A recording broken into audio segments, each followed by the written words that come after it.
안녕하세요. 지난 11년간 사스 비즈니스를 해오고 있는 돼지포머 사스랩의 이영수 대표입니다. 반갑습니다. 저는 오늘 뜻깊은 자리에 와서 대한민국의 사스의 발전을 같이 협의하는 이 자리를 만들게 돼서 너무 기쁘게 생각합니다. 제가 2010년부터 2014년까지 대한민국에서 처음으로 세일스포스닷컴의 사무실을 열고 또 세일스포스닷컴의 비즈니스를 했던 장본인으로서 지금 현재 전 세계 혁신기업 1위인 세일스포스닷컴의 성공 사례를 여러분들과 같이 공유하고자 합니다. 세일스포스는 어떻게 전 세계 1위의 사스 기업, 전 세계 1위의 혁신기업이 됐을까?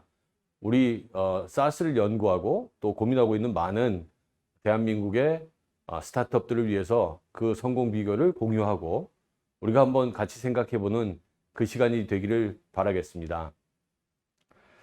우선 세일스포스를 좀 아시는 게 좋겠죠. 아마 이름은 많이 들어보셨을 것 같은데 이 세일스포스는 되게 재밌게 탄생이 되었습니다.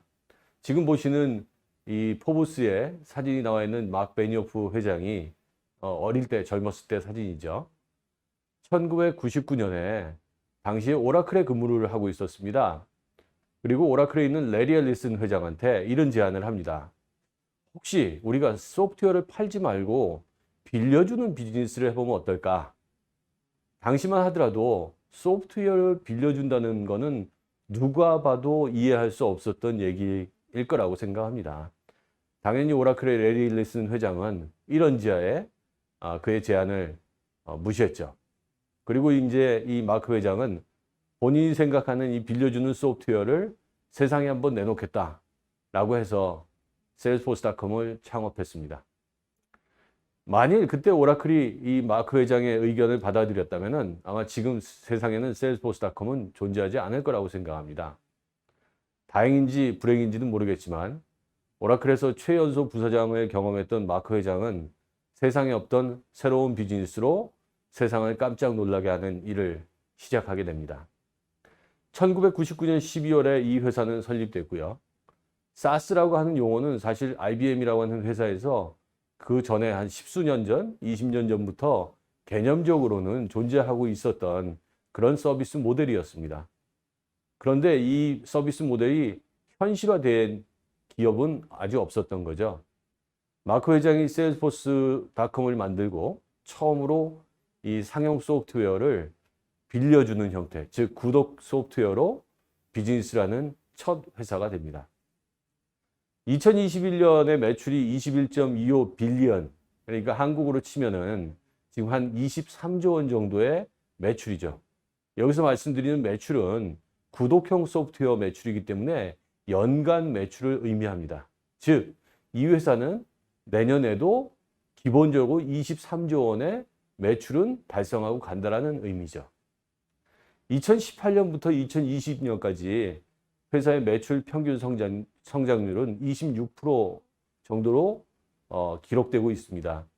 그런데 이제 2010년부터 2014년까지 매출 성장률을 보면은 34% 정도의 매출 성장률을 가지고 있습니다. 엄청난 거죠. 그리고 2006년부터 현재까지 69개의 하이텍 회사를 인수했습니다. 아마 여러 가지 의미가 있겠지만 뒤에서 설명을 드리도록 하겠습니다. 제가 입사를 했던 2010년에는 전 세계 종업원이 8,000명이 채 안 되는 상태의 종업원 수였는데 2020년 말 기준을 보니까 5만 명에 육박하는 임직원을 보유하고 있습니다. 정확하게 몇 개의 기업이 이 서비스를 받고 있는지 공식적인 데이터를 확인할 수는 없었는데 지인들을 통해서 들은 바로는 15만 개 이상의 기업 고객, 이 15만 개 안에는 대기업부터 시작해서 중견기업, 중소기업, 스타트업까지 포함해서 15만 개의 기업들이 현재 이 서비스를 통해서 다양한 고객의 업무를 지원하고 있고 다양한 내부의 혁신을 이루고 있습니다. 지금 아래쪽에 보시는 이 소프트웨어의 금연 표시 같은 그 로고가 초창기의 세일스포스닷컴의 CI 로고입니다. 소프트웨어를 사지 말고 빌려 쓰세요. 왜 소프트웨어를 사는데 돈을 드립니까? 라고 하는 슬로건을 가지고 시작했던 거죠. 이 화면은 salesforce.com이 초창기, 뭐 대부분의 미국에 있는 스타트업들이 다 창고나 아주 작은 사무실에서 시작을 하지만 이 회사 역시 아주 한정적인 그 예산을 가지고 이 조그마한 사무실에서 시작을 했었습니다. 이때는 펀드를 받을 때도 없어서 마크 회장이 가지고 있던 오라클 주식을 다 팔고 그때 몇몇 지인들한테 펀드를 받아서 이 회사가 설립되게 됐는데 그 지인들은 이 회사가 IPO를 가고 나서 어마어마한 돈을 벌게 됩니다. 자, 지금 보시는 이 세일즈포스의 타워는 샌프란시스코의 다운타운에서 가장 높은 건물로 랜드마크 빌딩으로 인식되고 있습니다. 이 건물을 짓기 위해서 샌프란시스코의 시장 또 샌프란시스코의 다양한 형태의 여러 가지 고민들을 오랜 기간 동안 해결했다고 합니다. 모든 기업들이 다 그러듯이 특히 이 소프트웨어 기업이 원하는 매출 커브가 지금 보시는 것처럼 J자 커브이죠. 초창기에는 당연히 회사가 성장하면서 천천히 성장을 하다가 어느 순간이 되면은 기하급수적으로 급속도로 성장하는 그 J자 커브, 특히 SaaS를 하는 전 세계 모든 스타트업들의 열망이고 소원이기도 합니다. 뭐 엊그저께 제가 이 장표를 준비하면서 봤던 세일즈포스의 주가는 244불인데 이 회사는 여러 번의 주식 분할을 했습니다. 아마 주식 분할을 안 했다면 지금 테슬라나 아니면 그 훌륭한 더 많은 회사처럼 아마 몇천 불의 주식 가치를 가지고 있는 회사가 될 거라고 생각합니다. 우리 소프트웨어 회사들도 저런 J자 커브를 한번 만들어 보고 싶지 않을까요? 저 역시도 그런 마음 때문에 지난 30년 동안 대기업을 지원하는 일을 글로벌 회사에서 하다가 이제 한국의 중소, 중견기업을 지원하는 혁신적인 일을 SaaS와 플랫폼을 통해서 하는 회사를 창업하게 됩니다. 자, 지금부터 세일즈포스의 성공 요인을 한번 찾아보도록 하겠습니다. 제가 생각하기로는 물론 저의 주관적인 생각일 수 있겠습니다. 첫 번째 성공 요인은 세상에 없던 다른 스타트업이 유명한 회사들이 된 것처럼 세상에 없던 비즈니스 모델을 만들어낸 것이 아닐까 싶습니다. 앞서 로고에서 보셨듯이 소프트웨어를 사지 마세요. 소프트웨어는 빌려 쓰는 겁니다. 소프트웨어는 자산이 아니고 소프트웨어는 비용으로 처리하는 것입니다. 라고 하는 그 새로운 비즈니스 모델이 이 회사의 첫 번째 성공 동력이 아닐까 생각합니다. 지금 좌측에서 보시는 그래프가 일상적으로 소프트웨어를 개발할 때 들어가는 여러 가지 비용들이 뭉쳐져 있는 그래프가 되겠습니다. 사실상 대부분의 회사들이 소프트웨어를 구축할 때 사람들이 인건비 그리고 필요한 자산을 구매하는데 들어가는 돈만 생각하나 실질적으로 저 물 아래에 있는 것처럼 히든 코스트라고 하는 것들이 소프트웨어를 유지하고 관리하는데 지속적으로 들어가죠. 뭐 필요한 소프트웨어를 사고 보안 모듈을 사고 그리고 관련된 여러 가지 장비, 여러 가지 소프트웨어들을 지속적으로 사고 유지 보수를 해야 하는 것. 또 그러한 하드웨어나 소프트웨어를 유지하기 위한 사람들의 코스트, 이런 부분들은 사실 표면에 나타나지 않은 것들입니다. 그런데 이 히든 코스트는 소프트웨어를 만들 때 3대 7, 즉 3은 보여지는 코스트, 7은 지금 당장 보여지지 않지만 지속적으로 회사가 투자해야 되는 그런 비용이기 때문에 사실은 회사들이 많은 비용을 쓰고 있었던 거죠. 그래서 이 회사는 그렇게 시작을 합니다. 소프트웨어를 빌려 쓰세요. 필요한 사람이 필요한 만큼만 쓸 수 있는 pay as you go 라고 하는 개념으로 예산을 명확하고 투명하게 예측할 수 있고 그리고 회사의 모든 비용이 투명하게 공개되는 이 IT의 비용의 혁신을 이룰 수 있다고 하는 겁니다. 이 회사는 처음 만들 때부터 고객들한테 이런 얘기를 했습니다. 약속을 한 거죠. 1년에 3번 저희는 신기술을 업그레이드 하겠습니다. 여러분은 신기술을 배우지 않아도 신기술에 필요한 기술, 소프트웨어를 구매하지 않아도 항상 최신의 기술을 여러분들이 사용할 수 있습니다. 지금까지도 1년에 3회 업그레이드를 하고 있는 거죠. 앞서 말씀드린 것처럼 IT는 대부분의 한국 회사들은 지금 자산으로 인식을 하고 있죠. 구매하는 하드웨어, 네트워크 장비, 관련된 소프트웨어를 5년 동안 감가상각이라는 형태로 관리를 하게 됩니다. 즉 회사의 자산으로 등록을 하다 보니 처음에 뭔가의 의사결정을 할 때 상당히 어렵고 오랜 시간 동안 고민을 해야 되는 것이 사실이죠. 그런데 연간 지불하는 비용, 마치 집에서 쓰는 정수기 같은 그런 개념으로 월 얼마씩만 제공하면은 되는 그런 개념으로 어프로치를 하다 보니까 고객들은 새로운 이 컨셉에 대해서 놀라고 열광하게 됩니다. 지금 뭐 당연히 우리는 인터넷 시대에 살고 있고 디지털 시대에 살고 있습니다. 이 회사가 시작되던 1999년, 즉 인터넷이 처음 상용화되던 그 시기에 이 회사는 벌써 인터넷만 연결될 수 있다면 언제 어디서나 이 서비스를 통해서 혁신적인 일을 할 수 있고 고객을 좀 더 잘 지원할 수 있는 그런 개념의 이야기를 시작합니다. 이 자산이 아닌 비용이 된다는 것은 사실은 기업에 있어서 되게 투명성이 요구되는 지금과 같은 시기에 아주 중요한 이야기라고 생각합니다. 사실 우리가 구매한 하드웨어, 소프트웨어 관련된 이런 것들이 얼마나 쓰여지고 있는지, 얼마나 정확하게 예측하고 정교화되어 활용되고 있는지 사실은 잘 모르고 있는 게 대부분의 기업들이죠.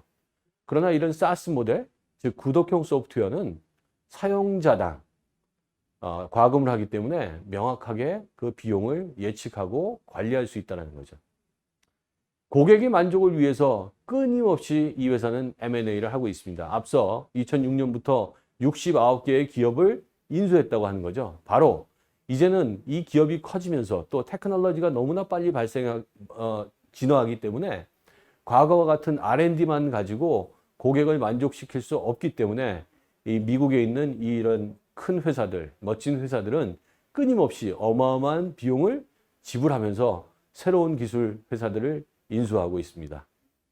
지금 보신 것처럼 이 성공 요인 첫 번째는 남들이 두려워하던, 남들이 잘 알지 못했던 이런 것들을 투명하게 공개하고 그리고 새로운 비즈니스 모델, 빌려 쓰세요라고 하는 모델로 세상에 탄생하게 된 것이 첫 번째 성공 요인이라 할 수 있겠습니다.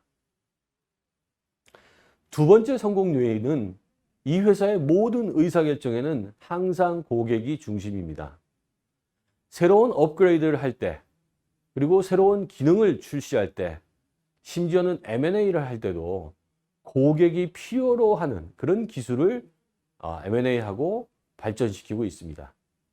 이 회사는 커스터머 커뮤니티, 즉 세일스포스닷컴을 쓰는 모든 고객들은 세일스포스 본사에 있는 최고 경영진과 실시간으로 소통할 수 있는 그런 커뮤니티 클라우드라고 하는 것을 운영하고 있습니다. 나는 이런 기술이 필요해. 난 다음번에 이런 기능이 있었으면 좋겠어. 요건 이렇게 바꾸면 좋지 않을까라고 하는 아이디어 혹은 의견들을 올려놓고 그 안에 있는 많은 사람들이 거기에 호응을 해줍니다. 나는 이거 동감해. 그러면 가장 많은 호응을 받은 그런 기능과 기술부터 그 다음 업그레이드 할 때 그 기술을 우선적으로 적용하도록 되어 있는 거죠. 심지어 이 회사의 CEO는 자랑스럽게 이렇게 얘기합니다. 나는 고객이 가지고 있는 고객의 아이디어를 훔치는 사람이야.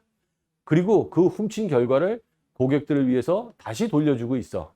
바로 이 업그레이드라고 하는 기능들을 통해서인 거죠. 이 회사의 시스템이 현재 어떻게 운영되고 있는지 투명하게 공개하고 문제가 있는 것들도 고객이 언제든지 들어와서 확인할 수 있는 그런 모니터링 시스템도 IT 사람이 아닌 고객한테도 오픈을 하고 있습니다. 앞서 말씀드린 것처럼 고객이 가지고 있는 좋은 아이디어, 좋은 생각, 그리고 고객의 어떤 혁신적인 기술과 지식을 다른 사람들한테 공유하도록 하는 것을 강조하고 있습니다.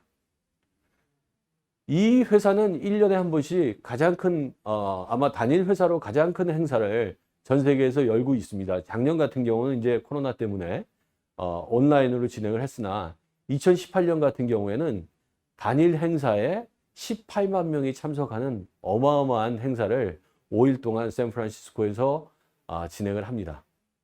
이 드림포스라는 행사인데 이 드림포스는 어떤 사람들도 참여할 수 있습니다. 물론 소정의 비용을 내고 들어오는 거지만 전 세계에서 혁신에 성공한 유명한 회사의 CEO들을 초빙해서 그들의 경험을 다른 C레벨들한테 공유를 하거나 훌륭한 개발자가 장기 자랑을 하는 것을 다른 개발자들한테 공유를 해주거나 심지어 해커톤이라는 행사를 이 행사 기간 동안 열어서 세상에 없던 기술을 가지고 있거나 세상에 없는 아이디어를 가지고 있는 사람들이 무대로 등극할 수 있는 그런 장도 주고 큰 어워드도 보상을 해주고 있습니다. 이 회사에 있어서 가장 중요한 것은 고객의 목소리를 듣고 고객과 생각을 소통하고 고객의 아이디어를 제공하고 고객의 아이디어를 훔치고 그리고 그걸 통해서 새로운 혁신을 만들어내는 고객 중심의 이 사고 그리고 고객 중심의 이 행위들이 이 회사의 성공의 두 번째 큰 부분이라고 생각합니다. 이 회사는 계층별로 고객을 케어하는 시스템을 가지고 있습니다. C레벨은 C레벨에 맞는 그런 케어를 해드리고 있고 IT 담당자는 IT 담당자에 맞는 케어를 하고 있고 심지어 비즈니스 유저들, 영업, 마케팅, 서비스, 콜센터, 생산 이런 쪽에 있는 사람들도 스스로 다양한 정보들을 공유할 수 있는 여러 가지 프로그램들을 가지고 있습니다. 아마 글로벌 소프트웨어 회사 중에 제일 처음으로 CSM이라고 하는 제도를 만들고 이 CSM은 커스터머 석세스 매니저, 즉 고객이 끊임없이 세일즈포스를 쓰면서 성공할 수 있도록 하는 그런 일을 지원하는 전담 요원들을 의미합니다. 현재는 많은 SaaS 업체들은 이 CSM을 운영하고 있지만 당시로서는 처음으로 아마 이 CSM 제도를 운영한 회사가 아닐까 생각합니다. 옆에 보시는 게 좀 전에 말씀드렸던 커스터머 커뮤니티라는 그 포털의 화면입니다. 이 화면을 통해서 어느 누구가 어떤 요구사항, 어떤 아이디어, 무엇이든 올려놓으면은 거기에 전 세계에 있는 모든 사용자들은 난 이게 너무 좋아 라고 열광을 하고 거기에 코멘트도 달고 심지어 자기가 알고 있는 어떤 경험을 전달하기도 합니다. 심지어 고객이 문제가 생겨서 고객이 뭔가를 필요하다라고 올려놓으면은 세일즈포스 직원이 아닌 세일즈포스의 파트너가 아닌 세일즈포스의 고객이 거기에 직접 자신이 경험했던 경험을 달아서 고객은 항상 내 문제를 가장 빨리 해결할 수 있는 방법을 제공받기도 합니다. 우리 한국의 회사들도 이 고객이 얼마나 중요한 건 알고 계실 거라고 생각합니다. 우리도 이런 것들은 좋게 벤치마킹해서 계속 노력을 해보고 연구를 해볼 과제가 아닌가 생각합니다. 세 번째는 사람이죠. 디지털 세상, 지금의 현재의 세상에서 가장 중요한 건 바로 사람이죠. 대한민국에도 지금 개발자의 품귀 현상이 벌어지고 있고 고객이 혁신을 하고 싶지만 개발자를 구할 수가 없어요. 심지어 저처럼 스타트업을 하는 사람은 개발자를 구하는 게 너무너무 어려운 일입니다. 세일즈포스는 마찬가지겠죠. 미국도 지금 개발자가 없고 훌륭한 IT 전략가가 없기 때문에 최고의 사람들을 영입하기 위한 다양한 프로그램들을 동원하고 있습니다. 심지어 R&D나 소프트웨어를 개발하는 쪽에 있는 사람들은 미국의 IB 출신들을 어마어마한 연봉들을 주고 데려가고 그런데 그 사람들은 입사하고 6개월 만에 50%의 직원들이 나갑니다. 왜 그럴까요? 전 세계 최고의 회사, 전 세계 최고의 대접을 받는 회사인데 50%의 신규 입사자들이 6개월 내에 회사를 떠나는 일이 발생을 하는 거죠. 이 회사의 모든 직원들은 본인이 하는 행동을 모두 정량화해야 됩니다. 즉 KPI로 시스템에서 관리를 스스로가 해야 되고 그거를 공개해야 됩니다. 제가 고객을 일주일에 몇 번 만났는지, 만나서 어떤 얘기를 했는지, 그리고 고객을 지원하는 사람들은 어떤 고객을 얼마나 지원을 했는지, 심지어 소프트웨어를 개발하는 사람들은 내가 현재 진도가 어떻게 나갔는지 이런 것들이 본인의 KPI를 대시보드로 만들고 회사에 있는 모든 사람들한테 공유를 해야 되기 때문에 상당한 스트레스를 받는 건 사실입니다. 그래서 이 회사에는 일반 회사가 하지 않는 아주 특별한 부서가 하나 있습니다. 바로 우리가 흔히 알고 있는 HR 부서죠. 이 회사는 HR이라고 하는 용어를 쓰지 않습니다. 대신 Employee Success라고 하는 용어를 씁니다. 우리 직원들이 성공을 해야 회사가 성공할 수 있고 직원들이 편안해야 고객을 성공시킬 수 있다는 개념 때문에 직원의 성공을 가장 중요한 과제로 치고 직원을 관리의 대상이 아니고 그들을 모티베이션 시키고 인커리지 시키는데 정말 많은 노력과 비용과 시간을 들이고 있습니다. 모든 글로벌 회사들이 다 마찬가지겠지만 실적을 달성한 사람들한테 1년에 한 번씩 시야를 해주는 클럽이라고 하는 프로모션이 있습니다. 이 클럽은 많은 글로벌 회사들이 운영을 하고 있으나 이 회사의 클럽은 정말 특별하죠. 정말 최고의 대접을 최고의 장소, 최고의 호텔에서 해줍니다. 물론 실적을 달성한 사람들에 한해서입니다. 그리고 컴펜세이션 역시도 엄청난 규모로 해주죠. 저도 5년 동안 근무를 하면서 4번의 클럽을 간 기억이 있습니다. 저희 집사람은 그 클럽을 다녀오면은 제가 몸이 아파도 회사를 가라고 하죠. 왜? 내년에 또 가고 싶으니까. 그 정도로 엄청나게 좋은 파티를 합니다. 심지어 제가 있었던 어느 한 경험은 2013년으로 기억하는데 마우이에서 행사를 했고 마룬5라고 하는 당시 너무너무 유명한 이 밴드를 이 클럽에 온 세일즈포스의 직원들만을 위해서 수억을 줬는지 수십억을 줬는지 모르겠지만 초대를 해서 특별한 파티를 해주는 이 엄청난 투자를 하고 있습니다. 좋은 것만 있는 건 아니죠. 세일즈포스에 있는 모든 직원들은 3개월마다 시험을 봐야 됩니다. 문서로 보는 시험이 아니고 본인이 하고 있는 일을 프레젠테이션 해야 되고 그 프레젠테이션 한 것을 녹화해서 모두 다 공유를 하고 매니저는 그걸 평가를 해야 됩니다. 그리고 매니저가 그 평가에 마음이 들지 않으면은 잘할 때까지 계속 해야 되고 잘하지 못하면은 도태되는 일도 있습니다. 이 클럽에서는 앞서 말씀드린 클럽에서는 전 세계 최고의 실적을 낸 직원한테 수십억의 보너스를 주는 행사도 있습니다. 실제로 그 비용과 그 돈의 범위까지도 공개를 하고 모든 사람들이 축하를 해주는데 그런 엄청난 어워드를 하죠. 이 회사에 없는 또 임직원들의 모티베이션을 위해서, 즉 사회 속에서의 임직원들의 성공 그리고 스스로의 만족을 위해서 이 회사에는 1대1대1이라고 하는 프로그램이 있습니다. 전 직원의 시간의 1%, 회사의 시간의 1%, 그리고 전 회사가 벌어들이는 돈의 1%를 사회에 공헌하는 겁니다. 직원들은 자기 시간의 1%, 자기가 버는 돈의 1%를 도네이션 할 수 있고 그 도네이션을 하기 위해서 전 세계 어느 나라에 가서 좋은 일을 하고 뭐 아프리카 못 사는 나라에 가서 뭐 자원봉사를 한다든지 이런 모든 비용들을 회사가 지불을 해줍니다. 즉 내가 혼자 돈을 버는 것이 아니고 사회 속에서 사회원으로서의 어떤 책임, 의식을 고취시키는 것도 이 회사가 직원들의 모티베이션을 위해서 해주는 좋은 프로그램이라고 생각합니다. 이 회사의 모든 직원들은 다 상당한 부자죠. ESPP라고 해서 대부분 글로벌 회사가 있는 Employee Stock Purchase Program, 즉 자사주를 아주 좋은 조건에 매입할 수 있는 그런 프로그램도 있습니다. 실제로 세일즈포스 본사에 가면은 우리가 영화에서나 볼 수 있을 만한 그런 어마어마한 차들을 타고 다니는 친구들도 간혹 볼 수 있습니다. 즉 이 1대1대1이라는 프로그램, 그리고 직원을 위한 최고의 배려, 그러나 직원들이 해야 하는 모든 행동은 KPI로 관리하고 지표화되어 자기 스스로가 관리하고 공개해야 되는 그 스트레스.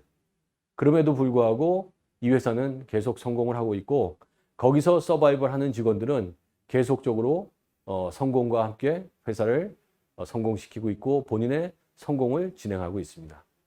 이 사람에 대한 부분은 우리도 여력이 있는 회사, 여력이 없는 회사도 조금씩 배려를 하고 생각한다면 충분히 할 수 있는 거라고 생각합니다.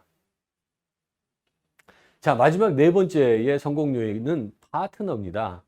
아까 앞서서 팀장님께서도 말씀 주신 것처럼 우리 한국에서도 지금 사스에 관련돼서는 이 생태계가 절대적으로 필요합니다.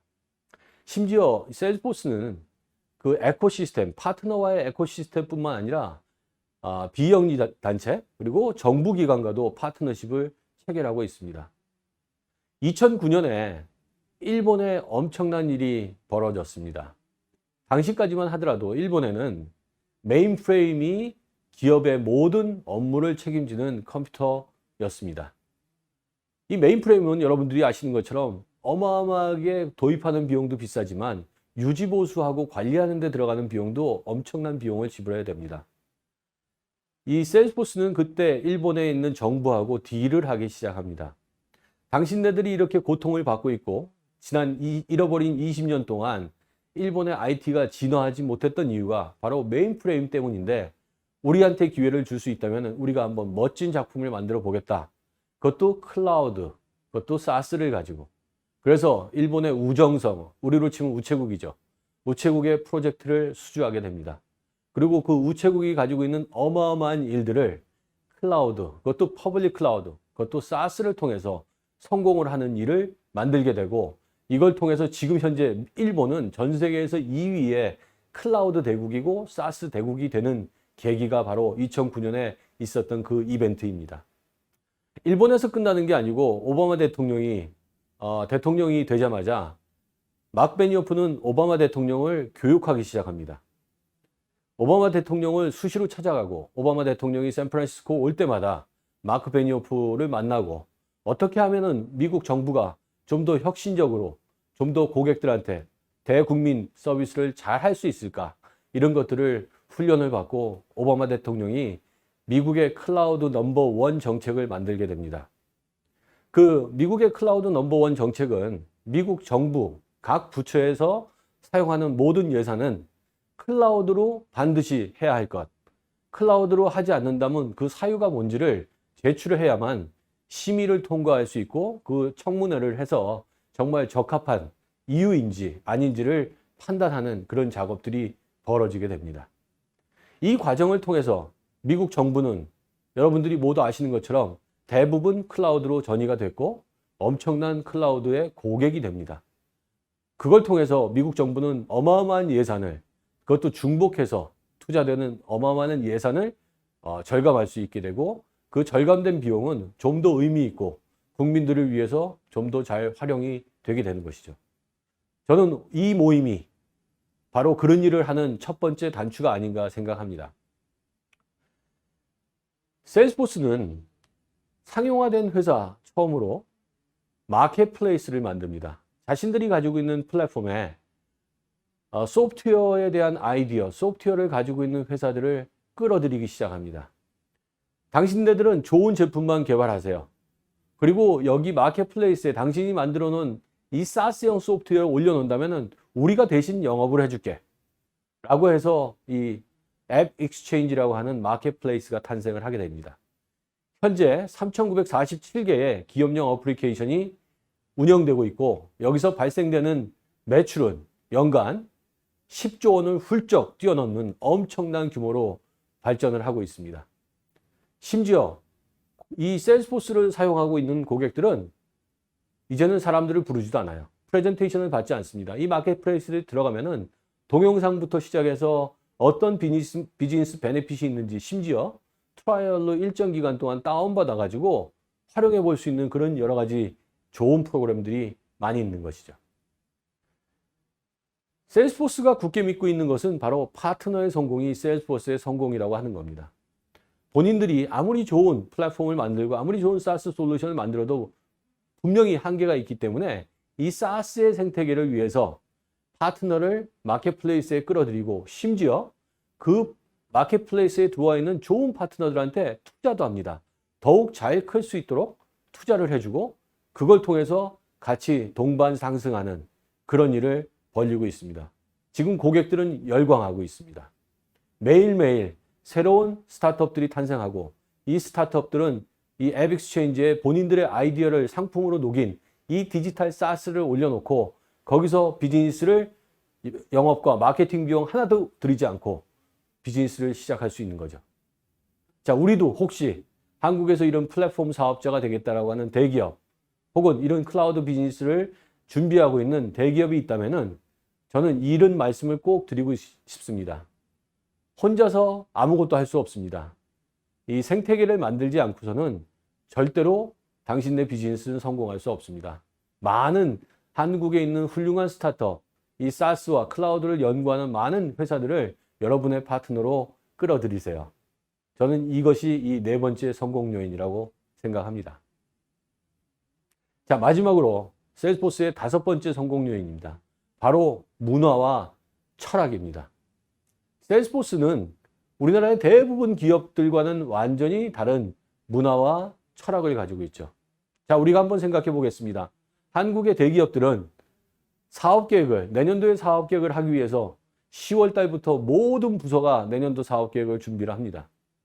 그 각 부서로부터 시작한 사업 계획이 모아져서 본부가 되고, 본부에서 또 사업 계획을 정리를 하고, 본부의 것들이 모아져서 전사로 확대되는 바텀업 방식으로 사업 계획을 만들게 되죠. 그러나 세일스포스는 완전히 거꾸로 합니다. 세일스포스에는 V2맘이라고 하는 특별한 사업 계획 방식이 있습니다. 비전, 밸류, 그리고 메서드, 그리고 obstacle, 그리고 measurement라고 구성되어 있는 건데, 가장 먼저 이 V2맘을 만들어서 공표를 하는 사람은 막 베니오프 회장입니다. 나는 내년에 이런 회사가 되도록 할 거야. 나는 매출을 어떻게 하고 싶고, 나는 파트너를 몇 개를 더 만들고 싶고, 나는 어떤 사회 봉사를 하고 싶고, 우리 직원들의 성공을 위해서 어떤 것들을 인베스트를 할 것이고, 이런 목표를 회장이 먼저 만들어서 공유를 합니다. 그러면 그것을 받아서 사장단들이, 각 사업 부문을 맡고 있는 사장단들이 회장의 비전과 목표를 달성할 수 있는 그 비전에 맞는 V2맘을 만들게 되죠. 나는 우리 회장이 가지고 있는 이 목표와 비전을 이렇게 내가 서포트를 할 거야. 그래서 나는 매출은 어떻게 할 거야. 고객 지원은 어떻게 할 거야. 신제품은 어떻게 만들 거야. 라고 하는 것들을 만들어서 그 하위에 있는 부서 또 직원들한테 공유를 합니다. 그 다음에는 이제 디렉터 레벨들이죠. 사업을 실제로 리딩하고 있는 디렉터 레벨 혹은 BP 레벨들이 거기에 맞는 V2맘을 만듭니다. 그리고 그 다음에 그 똑같이 공유를 하고 그 밑에 있는 팀들 혹은 직원들은 각자 제일 말단 사원까지 심지어 어드민을 맡고 있는 그런 사람들까지 이 V2맘은 해마다 해야 되는 가장 고통스럽지만 가장 행복하고 가장 뜻깊은 새로운 문화이자 철학입니다. 이 과정을 통해서 탑다운의 비전과 목표가 현실화될 수 있고, 바로 그런 이유가 이 회사를 꾸준히 성장시킬 수 있고 26%, 과거에 34% 성장할 수 있는 큰 모티베이션이 되지 않았나 싶습니다. 우리 기업들도 한번 이제 바꿔서 디지털 세상에 과거의 답습을 우리가 계속해서는 디지털 혁신을 이룰 수 없죠.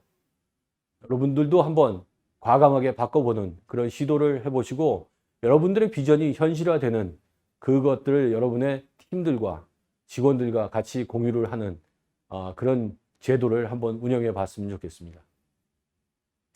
자, 오늘 말씀드린 이 세일스포스를 통해 배운 성공 요소 5가지 다시 한번 정리를 해보도록 하겠습니다.